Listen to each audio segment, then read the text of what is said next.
Session 7 will discuss climate change risk as a redefining issue for financial stability. The session chair is Dr. Eric Verglo. Dr. Bergloff is the inaugural chief economist of the Asian Infrastructure Investment Bank, where he sets the vision and strategy for the economics department and leads the planning, implementation, and supervision of its work plan in support of the AIB's mandate.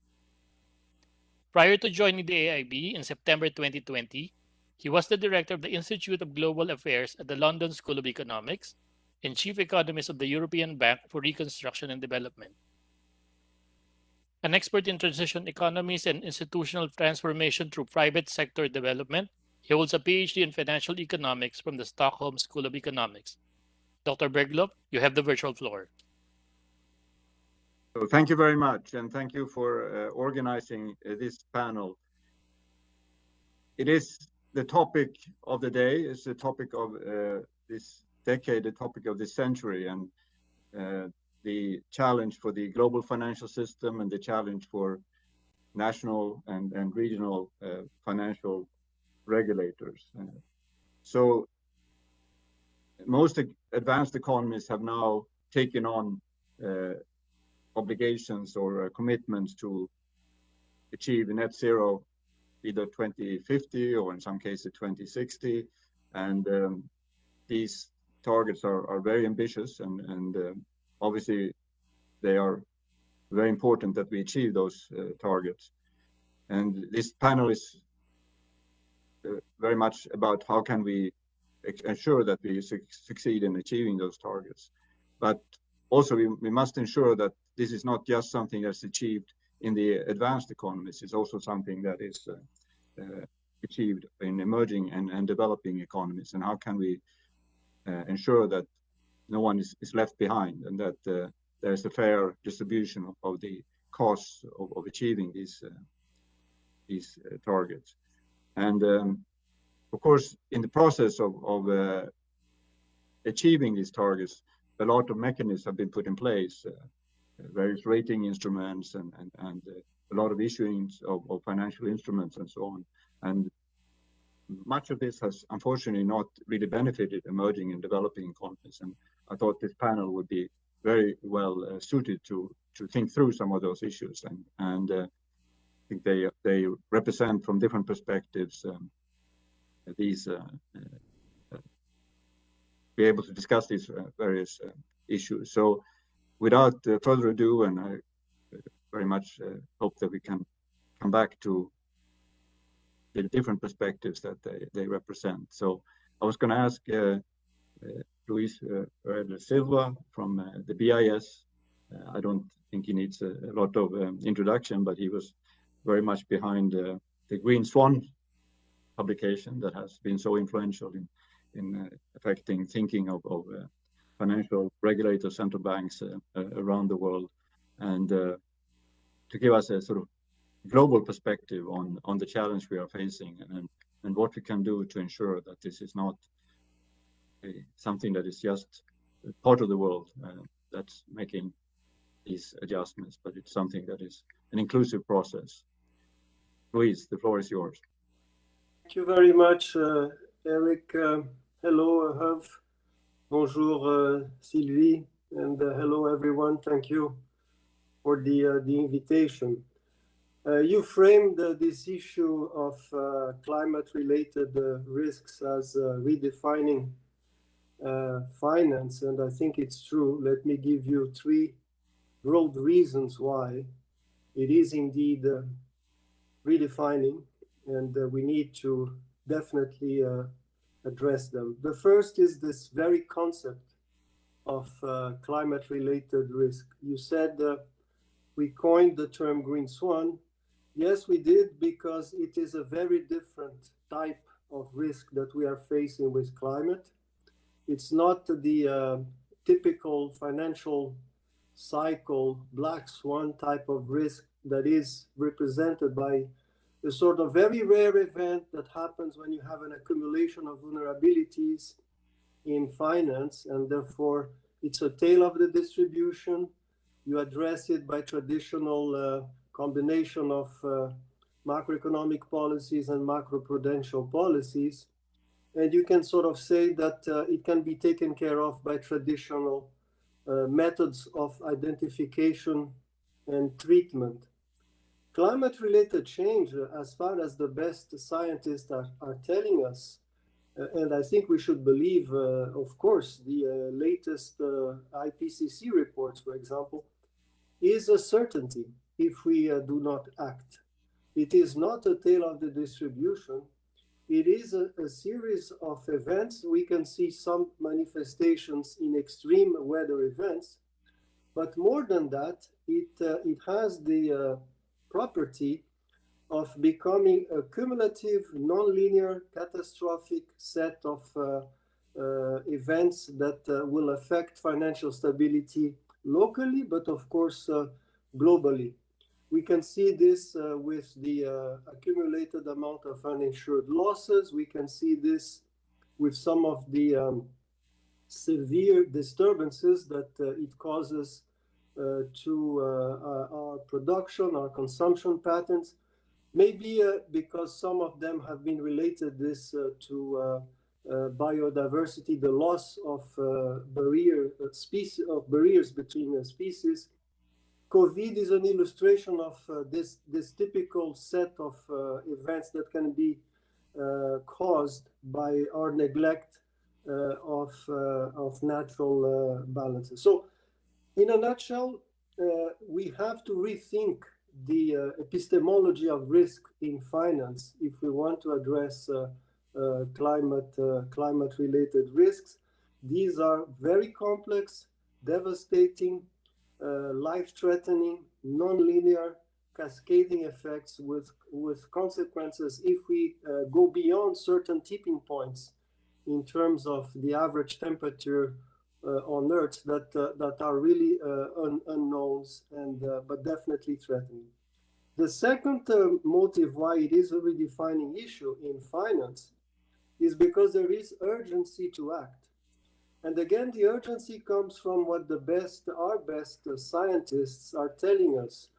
We have a limited amount of carbon budget in terms of additional emissions that we can put into the atmosphere before we reach, as I was mentioning, tipping points, beyond which you go above the average temperatures that can be considered safe for our way of living, our societies, our economies. And this budget is around 450 gigatons of equivalent CO2. We are consuming it at a very rapid pace. We are consuming it at about 10% of it every year. So if you don't take a rocket scientist to do the math and say that we have about 10 to 12 years before we reach a tipping point where these changes become irreversible. And with irreversibility, all the mechanisms that we have been putting in place, accords, measures of mitigation, become extremely fragile, and therefore the urgency to act is urgent now. The more you wait, the more the effects of the cumulative process that we are ourselves triggering becomes a very serious threat to financial stability and to the stability of societies in general. Think of, for example, the amount of areas in the between the tropics where you have about 2 to 3 billion people living that will become inhabitable. This will trigger migration. This will trigger profound changes in society's equilibrium. And therefore, this is the second reason why it redefines not only finance, but it also should redefine the way in which we think our development path. The third and final reason is linked to both. It is the redistributive impact of climate-related risk. We know that, unfortunately, these events affect poor countries first because they live precisely in the areas that are more vulnerable to these climate changes. And it affects also poor households in rich countries because of the lack of resources they have to adapt. So overall, as you are pointing out, Eric, at the beginning, it is an event. Climate-related risks are affecting mostly the poorest parts of the globe. They will be affecting these societies. They will be affecting social and political equilibrium. And therefore, beyond finance, it is urgent to redefine the concept of risk we are dealing with, take this into account in our risk models, in the way in which we think finance. There is also a need, again, to trigger quick and deep action. And we hope that COP26 will be one of these moments, together with other events that are taking place in coordinating the actions of various actors that are needed to address this complex issue. And not forgetting the fact that you need, in order to address these climate risks, not only coordination by many actors, but international cooperation and coordination because of the impact they have on poor countries. I stop here. Thank you very much, Luis. I think you have really painted a beautiful canvas for our discussion, and really pointed to the importance of having a holistic perspective, and also highlighted the importance of including the impact on those poorest countries that will probably have the gravest impact from climate change. Next, I wanted to ask Sylvie Boulard, who is the Deputy Governor of the Banque de France, and of course been very active also at the EU level, to talk about the national and perhaps also the regional perspective, and see what you know national governments are making very strong commitments, and these commitments are hopefully will be achieved in Europe, and Europe has maybe gone ahead of many other parts of the world. But what can Europe do to ensure that this is not only a process that is happening in that part of the world, but also shared with the rest of the world? Sylvie, the floor is yours. Thank you, Eric, and I would like to thank the Banco Filipinas for inviting us. It's always a pleasure to speak on climate with people like Luis, because I know less Hugh, I must confess, but we are cross-border trying to do whatever we can to tackle this issue. And I'm very glad to speak for a central bank which is based in one of the areas where it matters a lot. First, for the level of emission, and as Luis just said, the amount of population living in these areas, and also because we consider, and here I want to insist, that it's a global issue. As Luis just said, it is not something that we can solve in Europe by acting in Europe, and that's the reason why we created some years ago the network for financing for greening the financial system, which is a global network of central banks and supervisors. So it's important to listen to each other, to learn from each other as well, because this is a topic that makes us all very, very humble. We try to do our best, and I'm glad to explain to you what we have tried to do in the Euro system, which means between the central banks of the European Union, but also at the political level. But once again, there is no solution for Europe only, or for Asia only, or America only. There is one planet, and we are completely interdependent. And as Luis said, we need more than just a little bit of coordination. This could be my very first message. We need to elaborate together the tools to tackle the phenomenon. It cannot just be, I do what I want, you do what you want, and then at the end we see if it's compatible. So I really insist on that, and that's the reason why I'm glad to talk to you today. So in the European Union, we have two levels of decision, the Europe as such and the national government. To keep it simple, as I am from a central bank, I'm not entitled to speak on behalf of elected governments, of course, or of the European Commission. But it's clear that we need some decisions taken by democratically elected people accountable to the populations.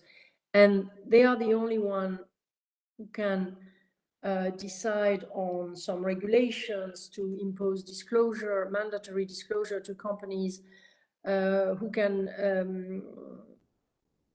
frame the standards, the taxonomy. So part of the work is done at the European and at the national level. In France, we adopted already in 2015 a law inviting companies to disclose the climate.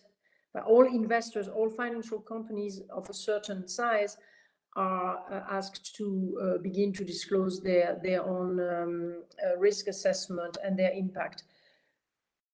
So it is clear that central banks only cannot do the job.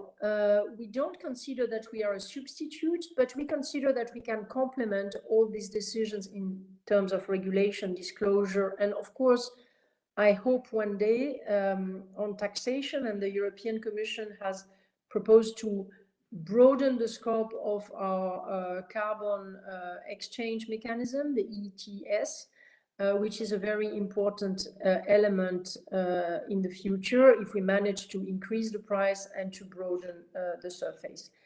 But of course, as I am Deputy Governor of the Banque de France, member of the Eurosystem, I would like to say one word of what we do at the central bank level. First of all, we really consider it is our business for a certain part. Last year, the ECB launched a strategic review and we looked carefully at our mandate. You may know that our mandate is a single one. It is focusing on price stability. But nevertheless, we considered that it was important for us to look at all the consequences of climate change for macroeconomy, for our modeling, and to decide to green the monetary policy. So I cannot agree more with what Louise said. I'm not going to repeat. It is serious. And the urgency to act means that central banks have to take their part. And the Eurosystem decided in July to green the monetary policy. On the financial stability side, it was the first step we all made, and this is also, I want to pay tribute to Mark Carney, who made this famous speech in 2015 when he said that there was an issue for central banks and supervisors with this tragedy of the horizon, that we look short-term and for a question which is more long-term. So financial stability issues are a concern for us. And for example, in France, we organized recently the first pilot stress testing exercise of our banks and insurance companies. It was pilot. We are humble. We don't pretend we have found the way to look at it, but we try to use the NGFS scenarios and to see the impact on the French banks and insurers. It was a voluntary exercise from them, and we are glad that they stick to their commitment, although we had the COVID pandemics making it more complicated. So there is a real awareness in the financial sector that we should look more carefully at what is in the portfolio. And the time horizon we chose was 30 years and not 3 years as we usually do in the stress test. So it shows a little bit how difficult it is to conceive the new tools and to put ourselves in this forward-looking perspective, which is necessary to deal with climate issues. We decided also at the national level, and the Eurosystem decided on in February on the non-monetary portfolio. For the Banque de France, it's 23 billion. We decided to green them. We decided to walk the talk, if I can express myself this way. And this is very important because for all the teams working at the NGFS, or I would say on theoretical models, it's good to hear from the colleagues who are really investing, who are taking the decisions, or for myself as chair of the risk committee, what does it mean to invest in greens? What does it mean when all the tools you have are obsolete because the startups of this sector, the new funds are very young, you cannot meet all the criteria you had before, etc., etc. So a lot of work is done on the non-monetary portfolio, but we hope it will help us, of course, to move our monetary portfolios in the future. What does it mean? It means asset purchase, it means collateral, it means maybe tilting, maybe exclusion. We have not decided yet at the Eurosystem level. So to put it in a nutshell, it's a global issue. Europe is trying to do its part with some legislation and regulation. This is the governmental side, and with the action of central banks. And we are always happy to discuss with colleagues from all over the world. As the NGFS is a coalition of willing, it is open to all countries wanting to join. We don't talk about politics. We look at the technicalities, at the tools, the handbooks for supervisors. And as Luis mentioned this, the new frontier may well be biodiversity, where the financial risks are also very acute. So I stop here, but I will be very happy to answer all questions you can have. Thank you very much. Thank you very much, Julia. I'm sure there will be questions on this, and I think there are, a lot of you brought up these scenarios and how important they are for the thinking of both of the central banks and for the whole financial system. And maybe you, Stanis, who you have been active very much in the private sector, institutional investors. How would you see it from your perspective? There's now a lot of sort of intervention from governments, and there is a pressure being put on both financial institutions, institutional investors, and of course then you have the private sector that has a role to play in this transition. How do you see that, and what is your role? Well, Eric, thank you also for inviting me today, and it's a fascinating discussion, and just even half of what Sylvie said could dominate the entire discussion, because there's such a rich set of topics. So I'll be brief.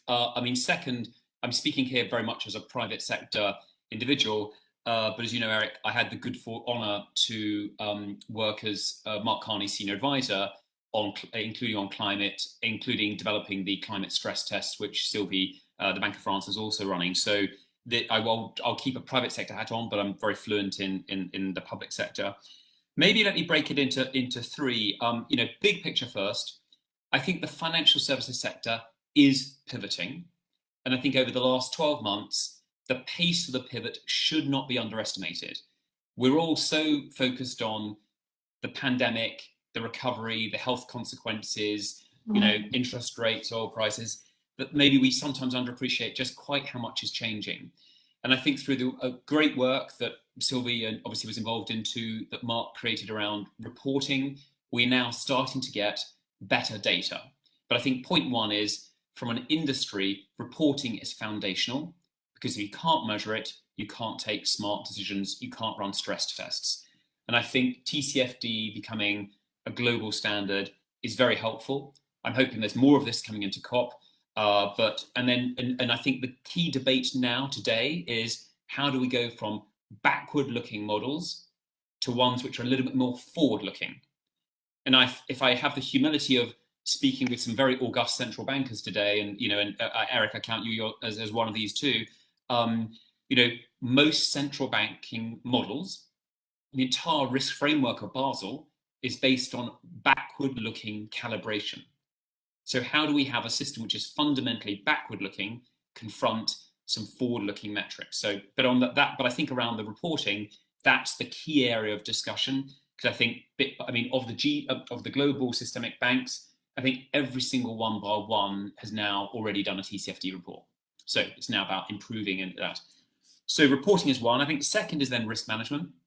And Sylvie obviously mentioned about stress tests. I'm passionate that these are a very helpful tool, because I think, we all know in life, everyone's busy. They focus too much on a single point estimate with maybe a 10%, 15% either way.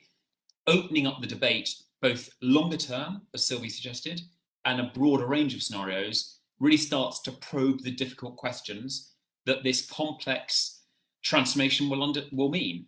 And I think I really enjoyed the French report. I think I read cover to cover one statistic from it. The cost of insuring of French insurers' losses could quintuple over the period. Now, I'm sure some of that is because of the dom-toms and the hurricane risk, but that rather the mainland, the hexagon. But of course, even with the hexagon, there's some too. So, and I'm also interested, many observers think it's banks who are the problem. I think it comes to insurers before it comes to banks in a material way. And I think that's something which we need to keep in perspective. But I think these scenario exercises, broadening, deepening, and as Sylvia, I think, put it well, keeping a humility that there is no one methodology, just in the same way that CCAR and other bank stress tests have different thematics every year. I think it's important we have an evolution, and I'm sure for everyone on the call, there's a great amount of academic and central bank work to be done to think these through. And I'm under no illusions, this is not a unidirectional journey. I mean, I think an interesting question for today would be, with the spike of gas prices and oil in Europe and the spike in oil prices globally, does that put back the transition because people realize that a completely green grid is not a viable concept today at scale? So there's some really complex issues, and I don't wish to have all the answers here, but I think stress tests are very powerful. Last point, Eric, the point 3 is mobilization. And at the end of the day, for me, this is as much an investment problem as it is a reporting or risk problem. And I think this is a tricky one because for central banks, I remember when I was trying to write speeches for Mark, I would say there's risks and opportunities. And the careful people who are in the central bank would always strike out opportunities. But I said, well, actually, no, at the end of the day, many of the technologies we need, or at least the scaling of the technologies we need, requires an innovation which isn't there yet. And that may actually come from venture capital and investing markets rather than from banks, because banks don't do VC very well. But this mobilization of capital is critical. And for that, there are, I think, 2 questions I'd like to leave for our panel. The one is the scale. Now, we will all have our own favorite numbers, but I think these numbers around 3 to 4 trillion a year for the next decade, I find are quite persuasive. To put that in context, that's effectively double the bank lending rate for US and European banks over the last decade. A doubling of loan growth.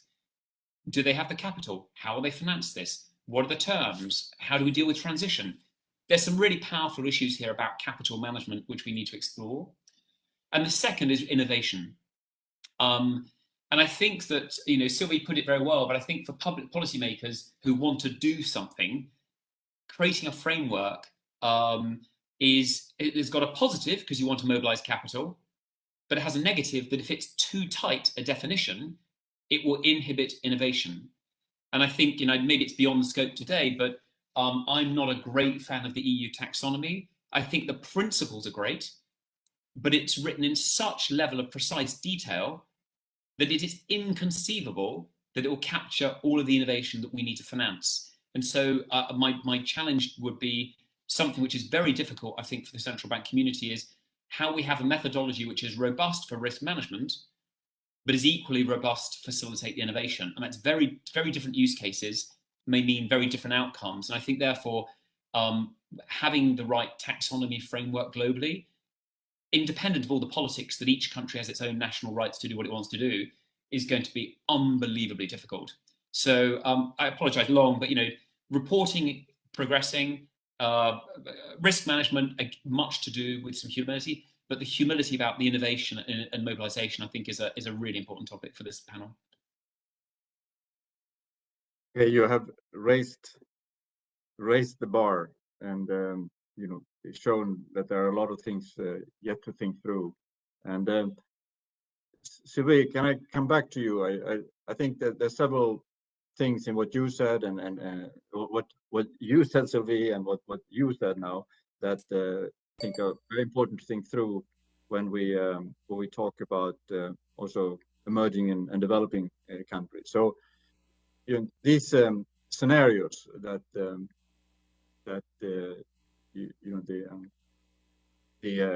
NGFS has been working on, and to what extent are they useful for those countries, and to what extent can we help them think through this transition process. And you just said something now, which is a very real consideration for many of these countries now, because with increasing energy prices as we're coming out of this pandemic, and this may be transitional, but they are very real for many of these countries. How do we cope with that, and how do we respond to the fact that for many of these countries there is a very real challenge now with affordability of energy, and how do we find ways of accommodating that sort of price shock and without sort of jeopardizing their long-term transitional, and a lot of issues to be thinking through. I'll talk to some of the other issues that you put on the table, but maybe you can talk about how do we think about these scenarios and responding to these short-term, medium-term shocks. Well, first of all, the scenarios of the NGFS are open source, so everyone can have a look and also make proposals to improve, as I said before, and there will be a new version soon, and Luis could speak even better than I can on all this. So the idea is not to consider these scenarios as the end of the game. On the contrary, it's really a first attempt to frame a little bit the discussion. As you have noticed, the scientists themselves are underlying that climate change is accelerating. The last report of IPCC in August is frightening, to be honest, really frightening. So we don't pretend we have the solution. We want people to move in this direction, which is completely different. And the best thing is, as you said, to be forward-looking and to learn to become forward-looking. And by the way, it's not a joke. Central banks were created to be conservative. We were supposed to keep the gold, to keep the stability of the money, to make things stay as they were. So of course, it's quite difficult for central banks to enter a territory in which everything is new and where the unknowns are very numerous. But I could not agree more than what you said on innovation and investment. Of course, the magnitude of investment is huge, but I really believe that one of the advantages of, can you hear me? Yeah. Yeah, I don't see you anymore, but can you hear me? Yes, we can. Okay. Sorry. No, I was saying that for some countries, I remember discussing with a friend of mine who works for UNDP in Africa. He told me, stop saying building back better.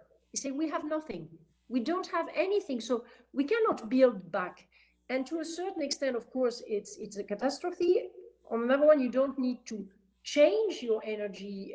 You can invest directly in sustainable. So you don't have the problem of the people who were working for factories which have no future. You can go directly to the most competitive energy sources. But once again, of course, we need to have a fair process, and that's the reason why in Copenhagen and in Paris the promise was made to give money to the southern countries, because they were not the ones producing the CO2, or which have been producing CO2 for 200 years. On this, I hope that the COP26 can bring some new impetus, even if in any case, and I stop here, it's not just public money that we need. It was said before, the magnitude of the risk, as Luis said, the magnitude of the investment necessary, as you said, are going to be huge. And on insurance, I could not agree more with you. It is very important, but let's keep in mind that in many countries, activities are simply not insured, and insurance companies are not present. So we cannot, this is for our countries. But in other parts of the world, the key question is not so much the cost for insurers, is simply to make life possible or to keep people where they are with new sources of energy and common efforts. Thank you. Luis, do you want to come in? Yes, thank you, Eric. Look, I of course agree with what Sylvie just stated and also what you've pointed out. I think you need, of course, the collaboration between the public and the private sector. Coming back to Hugh's point about the balance between regulatory measures, taxonomies, but also innovation. You need a set of tools that provide from the public sector guidance to the private sector about where the game will be moving in terms of the measures to contain, reduce, and go to net zero and stop emissions at some point. So these are scenarios, taxonomies, and also ways in which you can design a path that is credible, that is common to everyone, agreed upon, and that provides a transition path to net zero that everybody can understand and everybody can sort of abide by. The worst case scenario is a disorderly transition where you have private sector initiatives that are not consistent. You have a mixture of information about what is green and what is not. You have disorderly rebalancing of portfolios. And therefore, the transition is one that sort of, instead of reducing systemic risk in finance, augments it. This is what I think we are trying to avoid with common taxonomies, common scenarios, of course, carbon pricing at some point, and it has to be much higher than its current level, but a sort of a set of issues that are understood by all of us, central banks, the private sector, insurance companies, civil society, with metrics that are comparable and that therefore can shape an orderly transition. Now, what would be this orderly transition? Hopefully, and this is my plea here, it has to be expansionary. And for this transition to be expansionary, it has to contain innovation from the investment side. And this is where I think Hugh's point about how to make innovation in alternative energies, in new technologies, be the sort of the pull factor that would allow a transition to be expansionary to net zero. Now, of course, it's easier said than done. You have already some identified areas of research, of projects, of that are promising.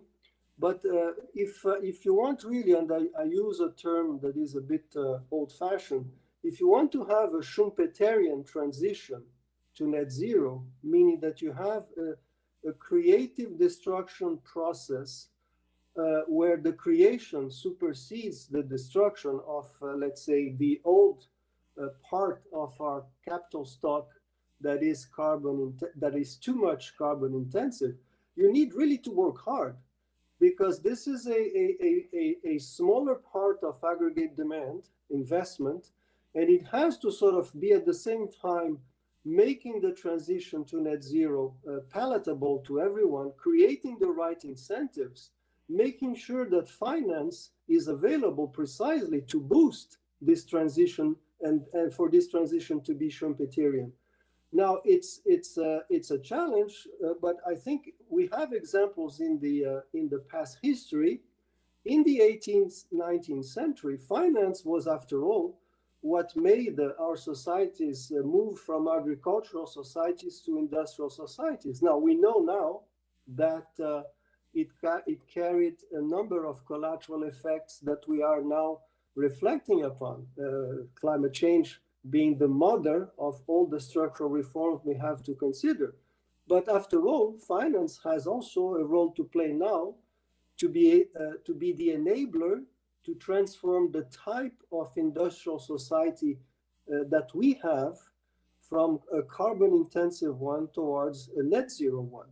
And this is, I think, an important role where you can sort of create these mechanisms where there is coordination amongst all actors in society, the right instruments, and at the same time, the incentives to innovate in a sustainable way. Now, there much can be said about the instrument. We can come back to that. What exactly is a 1.5 portfolio in finance? But I just stop here with this sort of plea to try to be in a Schumpeterian type of scenario for the next decade. Thank you, Eric. You provoked some nice thinking there. Just on this sort of disorderly transition, and that you can get something that's very uncoordinated, and where you get no liquidity of these financial instruments, and you get counterproductive measures from regulators and so on. How do you deal with that? And particularly something that Sylvie said around, you mentioned insurance, and I very much agree with you that particularly in advanced economies, insurers are going to be the ones probably hit the first. But very large parts of the world, there is no. Well, Eric, you have parts of the world that are called red zones, where you do not have insurance anymore because that's exactly. I think extreme weather events is so high that no insurance can be priced in those places. And as we were saying at the beginning, these are precisely located in poor countries. Most of them.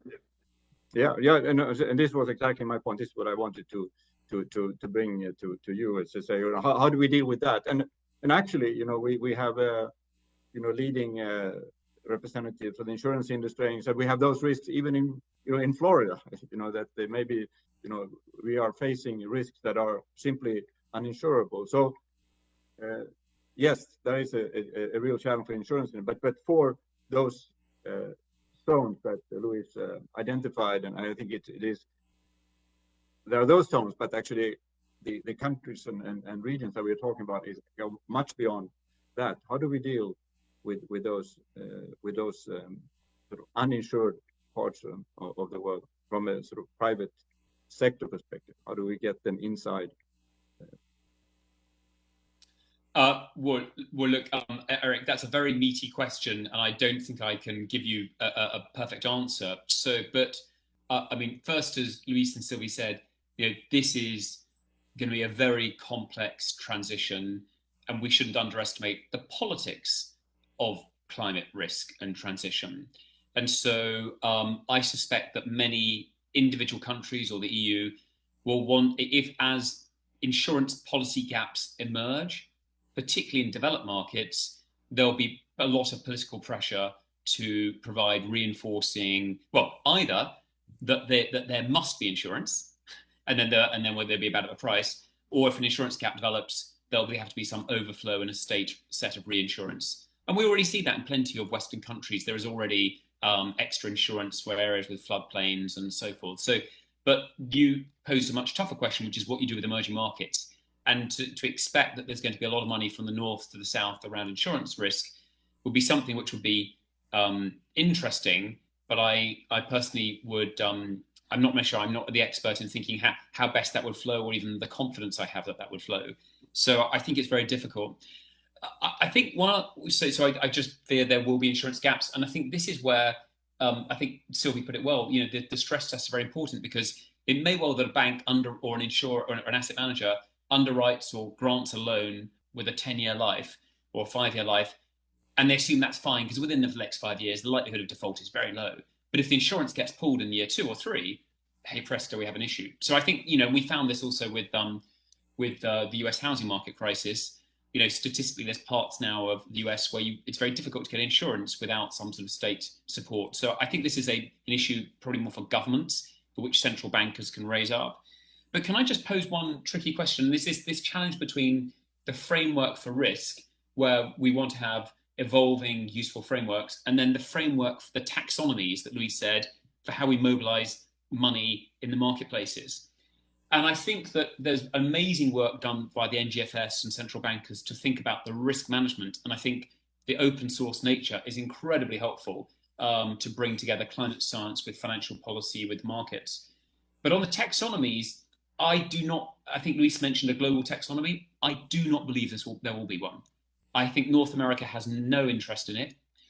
And even trying to bring together the taxonomies we do have in different countries, I think is close to impossible. Some of that is because it's appropriate that each political jurisdiction makes the choices that they and their electorate feel are appropriate. In Europe, we've got do no specific harm. Other jurisdictions may find that unpalatable, as the US does at the moment. But also, there is a bit of Schumpeterian innovation going on. So just to give you a statistic, for US car manufacturers, over the next 5 years, 86% of their capital expenditure on R&D is on electric vehicles. In Europe, as of January 1st of this year, because it's evolved a bit, it was 53% in Europe. So in other words, the US, which does not have a green taxonomy, has a car system which is far more focused on EVs. And that's because of the Schumpeterian effect of people looking at Tesla and saying, I need to be part of this journey. So I also think, even from a policy point of view, the idea that we have a state-driven model of mobilization is not one that I welcome. It's not one which will be fast enough. It's not one which will even work in practice. So I would really make sure that central bankers don't spend too much time on the taxonomies and spare far much time on the modeling, the risk management, the mobilization. Okay, so I'll let you ponder that one, and then I'm going to take a question from the audience. So this is no, a very short remark. Okay, Sylvie. Okay. Very briefly, we are not in charge of taxonomies. This must be crystal clear. We take the legislative framework as it is and decided by policymakers. And I did not mention, because I don't want to be too long, that with the Next Generation EU fund, there is also a strong incentive to invest in greening. So I agree with you. As I said, it can be only solved by private investment, but incentivizing is also part of the duty of states. But then I stop here. Sorry, Eric. No, I think I didn't fully understand use sort of distinction, because taxonomies are, I think they are actually for the private sector, and very much to find ways of it's a coordination device, right? To try to get private sector to get liquidity around these instruments. You need to have agree on certain principles. But anyhow, I wanted to. Eric, what you want to avoid is greenwashing, because that's a kind of way of financing a transition that at some point in time will be counterproductive. So yes, indeed, the sort of to ambition something that is thoroughly global and makes everyone agreed upon might be difficult, but you need some minimum categories so that investors can identify products and the ways in which the proceeds of their investments will indeed contribute to net zero. Yeah, no, I think absolutely, and I think this cannot be achieved by just governments doing it on their own. They need to work with institutional investors, with the private sector, and find these common principles. Anyhow, I wanted to, because I'm keen to get in the audience also. So here's from Chetan Ghate, professor of economics at the Indian Statistical Institute in Delhi.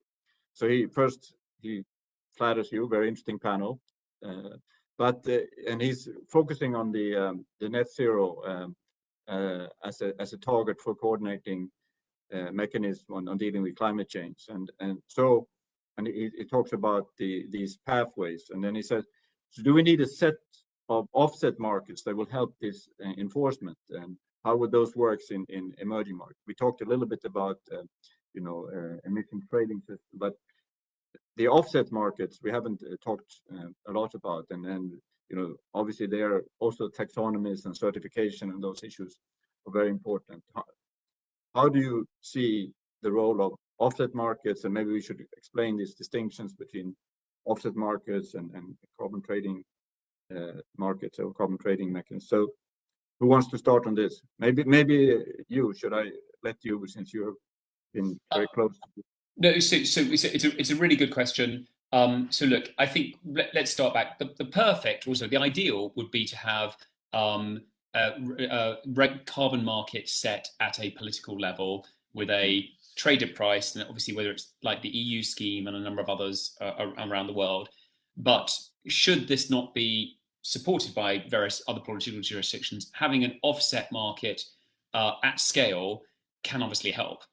And obviously there's been some great work done under the leadership of Mark Carney to create a task force around scaling voluntary carbon markets, where to try and create standardized liquid contracts and try to find a way to almost an exchange rate between different types of offsets into a standard. Because we all know, a mangrove forest is different from a Norwegian tree forest versus, and so forth. So I think there's been some really good work done as a blueprint. And I think it'll be very interesting now to see how much that blueprint gets adopted by states into a mandatory scheme versus voluntary. But I do think more and more companies instituting even internal carbon prices to understand is there. What's the risk?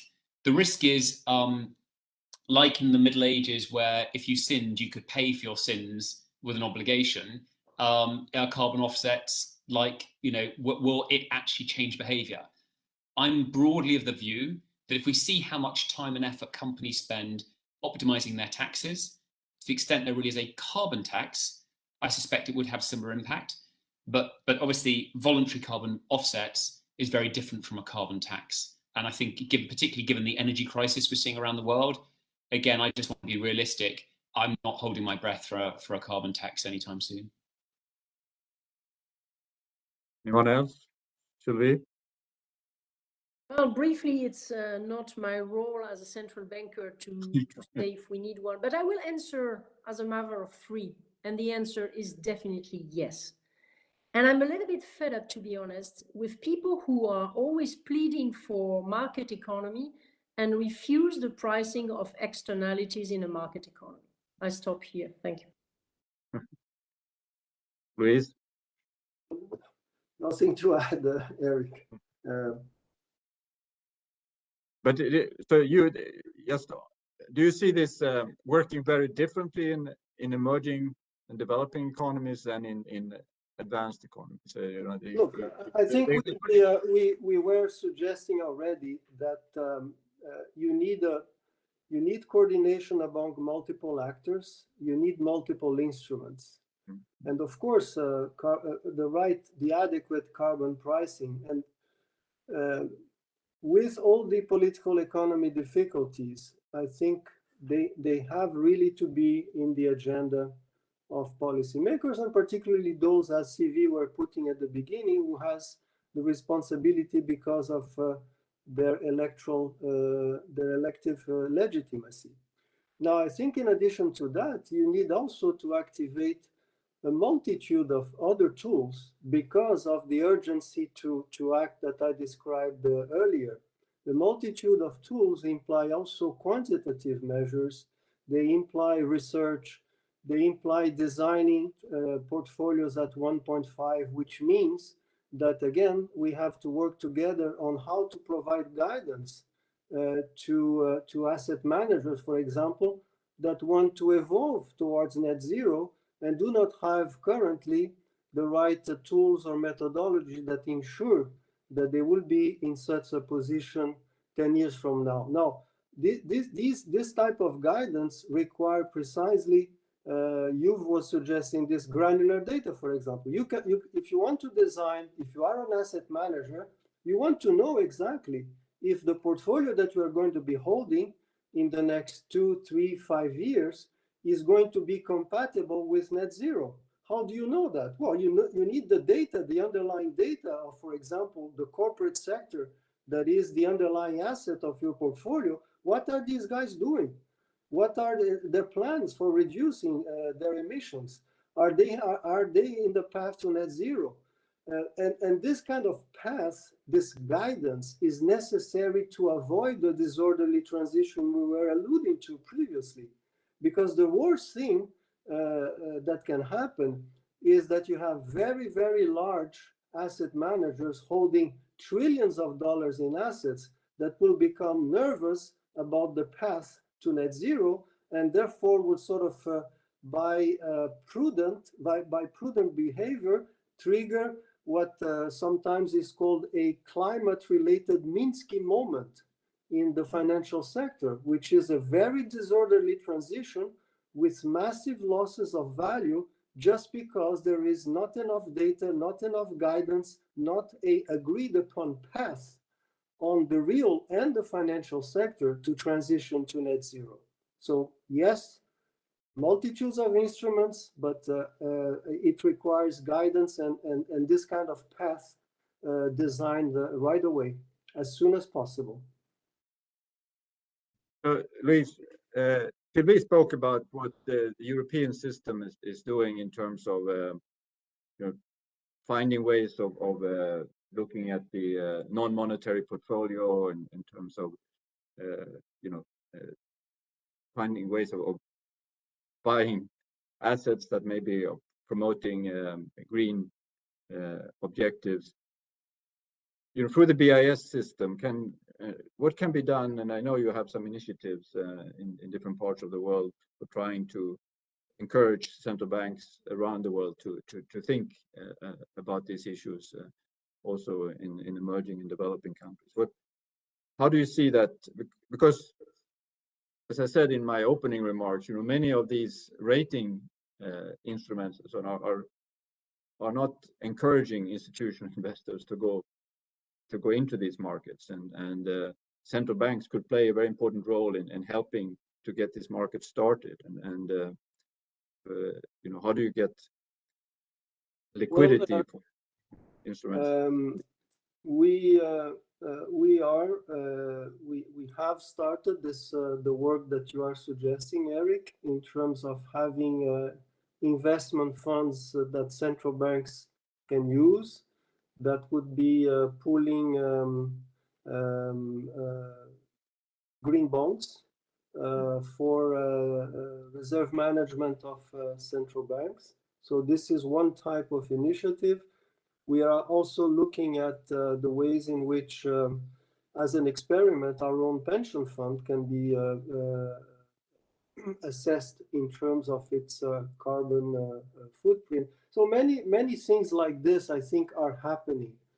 My message here, again, joining what Sylvie was suggesting at the beginning, but also you've, is that, and you particularly, in order to really be effective in the transition, you need the mobilization of massive amounts of resources. It's not going to be just central banks doing portfolio choices that would change really dramatically the picture. Of course, central banks can help, will help, but you really need massive investments that can be mobilized through, for example, the alliance between the private financial sector and the multilateral sector. After all, you have a multilateral development banking sector, which you know very well, Eric, that sort of whose role is particularly to help finance the transition in developing countries. Now,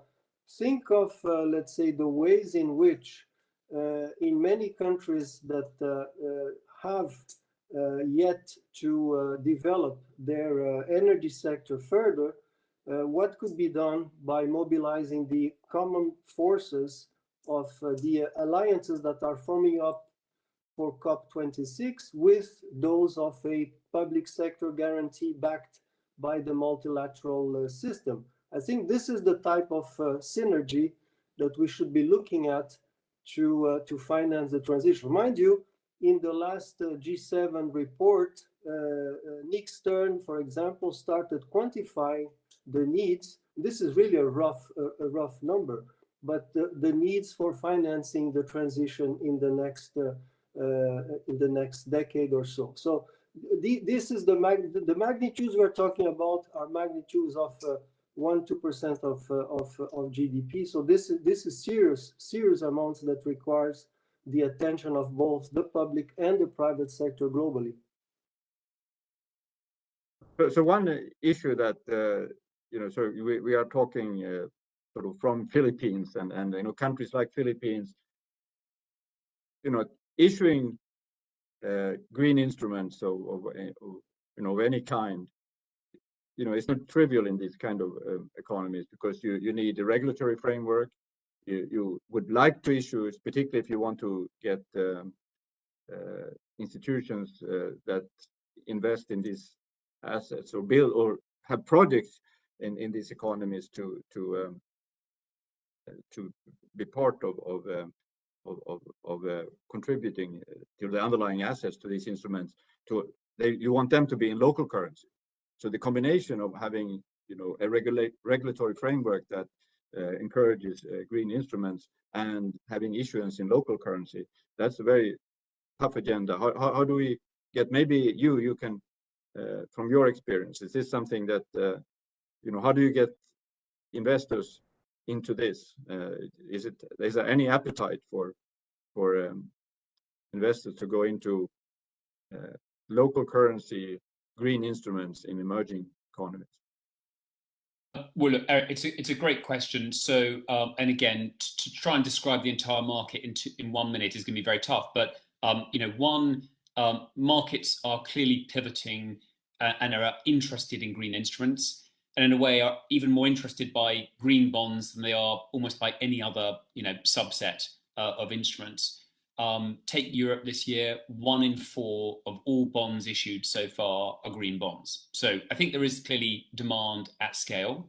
And I think the initiatives that Luis and colleagues at the BIS did to try and have green bond funds was a good signaling instrument too. I think 2, it's going global. We see in our own business a growing number of Asian and US investors who are very focused on climate metrics, on carbon transition. Again, probably much more thinking about climate as an investment risk and opportunity than just the whole ESG stuff.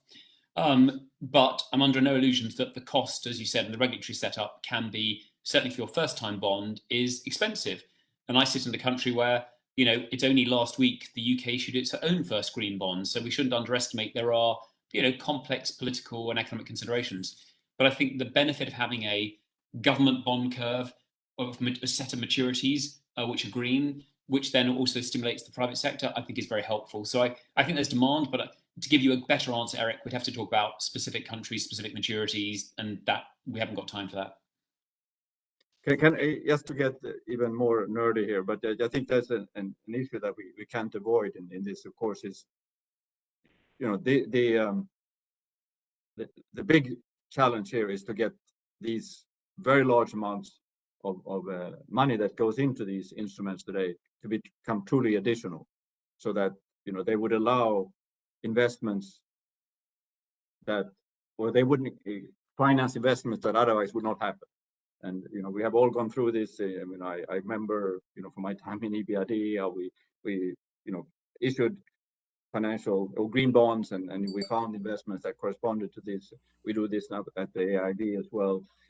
But what we really would like is for these instruments to truly force or encourage institutions to get new and drive this transition agenda, not just kind of become accounting instruments that it's great that it is an incentive because we get cheaper finance this way, but we would like to drive.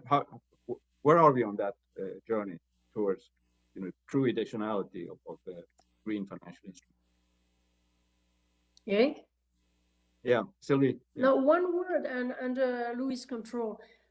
For me, the fact that central banks move into the territory is giving a signal for not only for the markets but also for the data providers, for all the ecosystem around. And I hope that at least that as we are very serious, as the ECB and the Bank of England is, and some others worldwide are as well, it can also trigger a change in finance. Sylvie, you're absolutely right, and this is exactly the reason why when we offer the BIS this type of product, we obviously take care of measuring the impact of these instruments, the green impact of these instruments, disclosing the information to our investor, making sure that the taxonomy of these issuances are well controlled, and so on and so forth. Now, Eric, you're absolutely right that at the moment the capacity to sort of get into a liquid green bond market in local currency is only in the making, although there are, of course, some ideas that are on the table about how the cost of hedging could be overcome, and what sort of guarantees can be offered to back this up, to make these more deeper markets. We know very well that the deepening of local currency bond markets in emerging markets have occurred. So the ways in which this could proceed is probably a combination of ratings, better definitions, better taxonomies, and capacities precisely to hedge these local currency risks. But as Sylvie was pointing out, there is a movement towards this type of market. It's not only a kind of a fashion, it's also because there is a demand for diversification, and there is also a transition that many investors are looking at, and very large asset managers are also looking into their choices towards this type of diversification that would include new products. So let's see how these issues evolve, and the role of the public sector again on the guarantee side, and on the taxonomy side, and on the putting their money where their mouth is, would sort of certainly help and contribute to this positive evolution. Did you want to come in?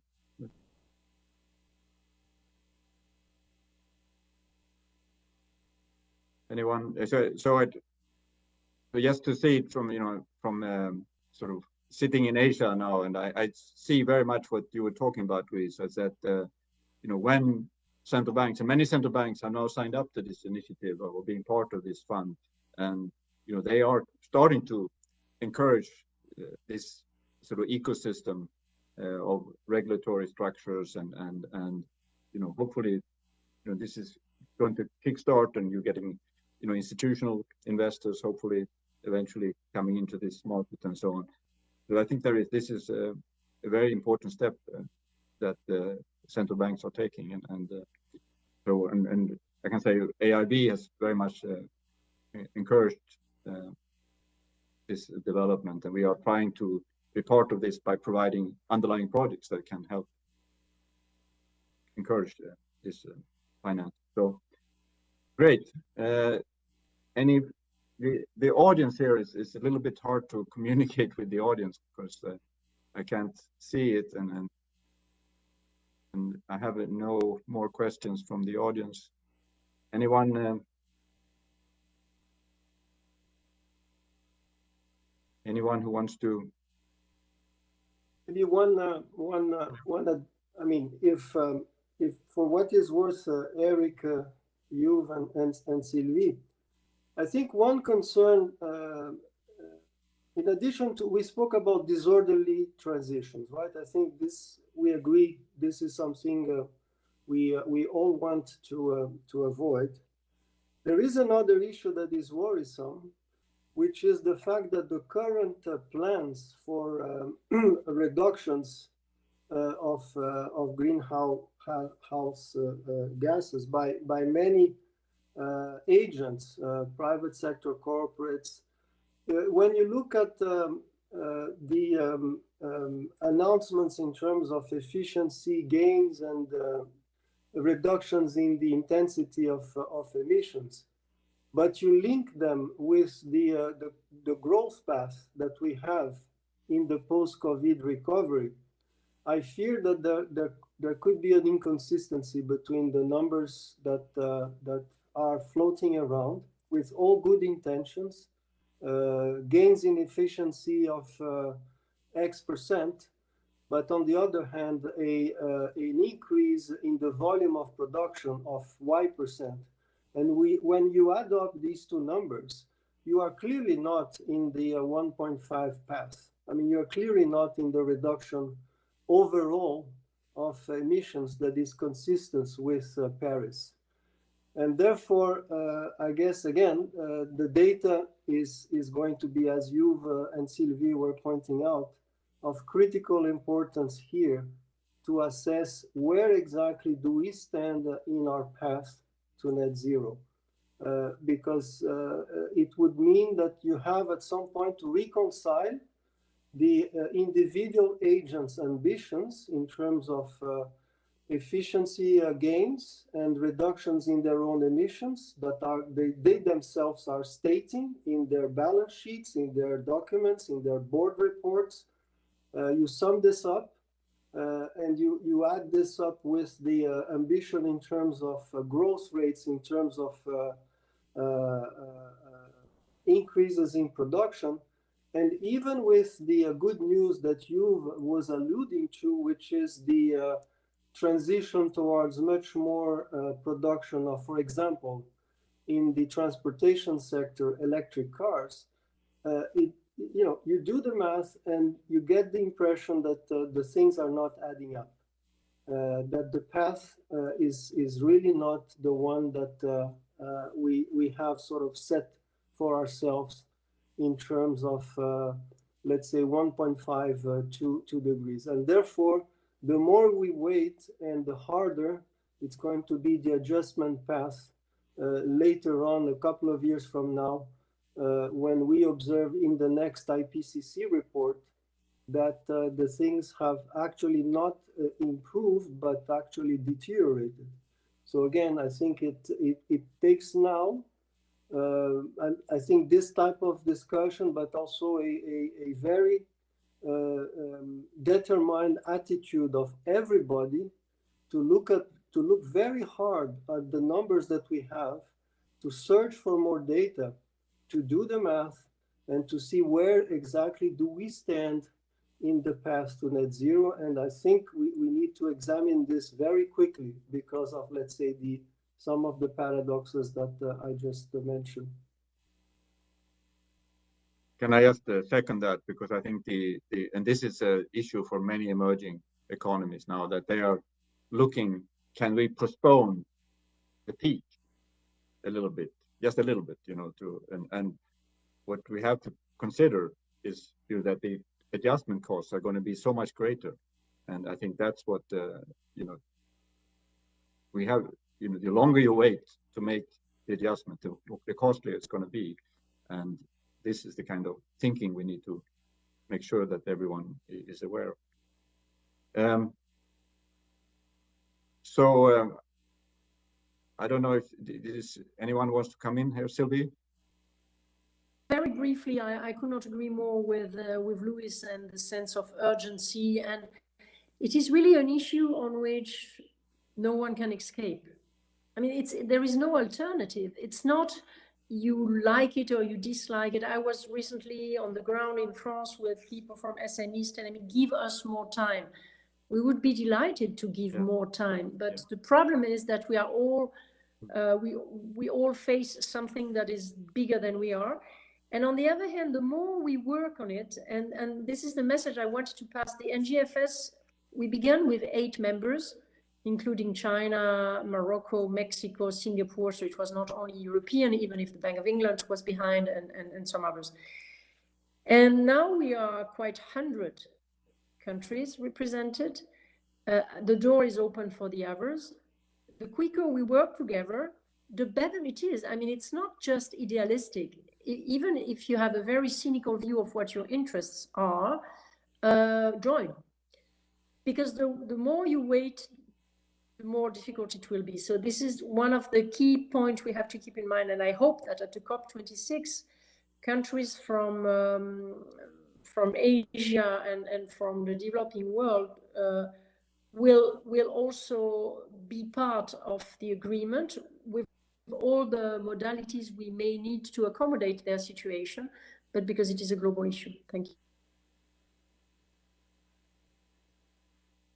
Okay, I think that's a very good note to end on, and I want to thank you very much.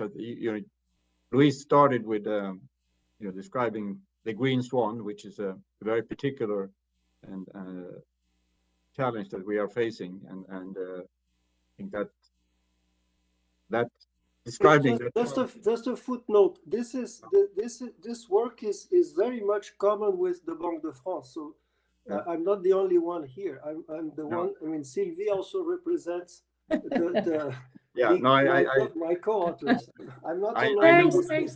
We are a real team. We are a real team. I know that there is a strong friend, the swan there, but anyhow, I want, because I think it is something that really has helped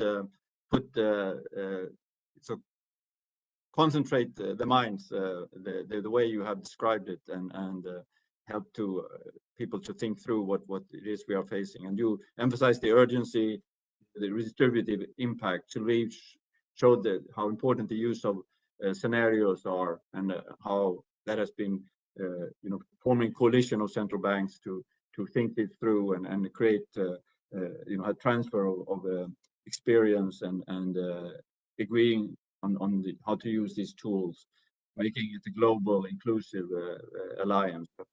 Extremely important. You was emphasizing reporting, risk management, mobilization, very big challenges that we are facing. You all warned about the disorderly transition and the risks that are associated with that. So I think the optimistic note here is that there is a lot that is happening in financial markets. There is a lot that's happening in the central bank community, regulators. I think that combination is playing out in almost every part of the world now, and I think that is what gives at least me some hope that we can come together and face this tremendous challenge that the green swan represent. So thank you very much for joining me in this panel, and virtual applause to your contributions. Thank you very much. Thank you very much. Thank you all. Bye-bye. Thank you.